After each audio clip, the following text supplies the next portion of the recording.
हरे कृष्णा। आज मैं आपको जेठ महीने की अमावस्या की कहानी सुना रही हूँ।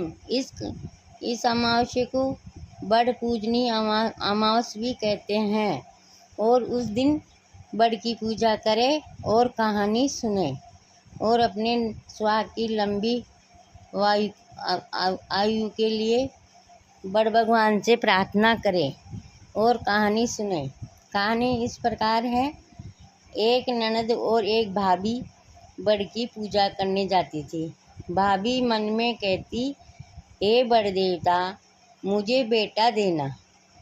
ननद कहती, हे बड़ देवता, जो भाभी को देवो वो मुझे भी देना। बड़ देवता ये सोचकर परेशान होते कि तुम्हारी लड़की को बेटा कैसे दूंगा।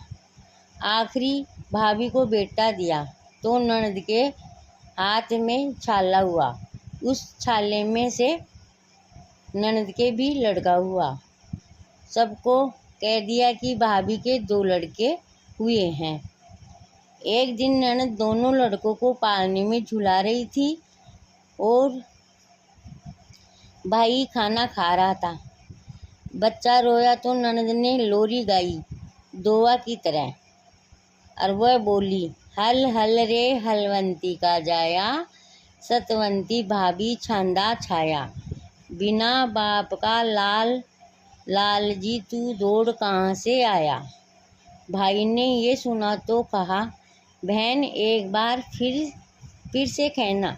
ननद ने फिर कहा तो भाई ने अपनी पत्नी से पूछा, क्यों जी ये बाई क्या बोल रही है। भाभी ने कहा, ना समझ है, बच्ची है, यूं ही बोल रही है। पर भाई ने हट पकड़ लिया और पत्नी ने सारी बात सच सच कह दी। भाई बच्चे को लेकर बड़ के पास गया और बोला, हे बड़ देवता, इससे वापस लो, दुनिया तो इसे पाप का समझेगी। बड़ फट गया और बच्चा बड़ में समा गया। कुछ दिनों के बाद भाई ने एक बड़ा यज्ञ किया। बड़े बड़े पंडित बुलाए, बहुत यत्न किया, यज्ञ में आहुतियाँ दी, पर जोत नहीं आई।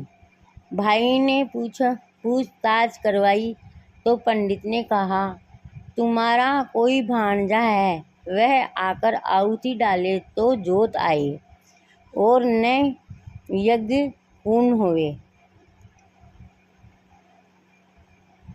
भाई ने कहा, मेरा तो कोई भांजा नहीं है, मेरी बहन तो अभी कंवारी है।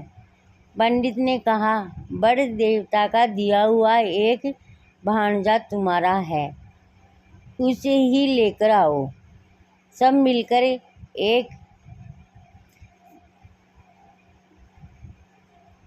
मिलकर बड़ देवता से जाकर विनती करने लगे तो बड़ फट गया और भांजा निकल आया और जाकर यज्ञ में आहुति दी तो जोत आ गई और यज्ञ संपन्न हो गया।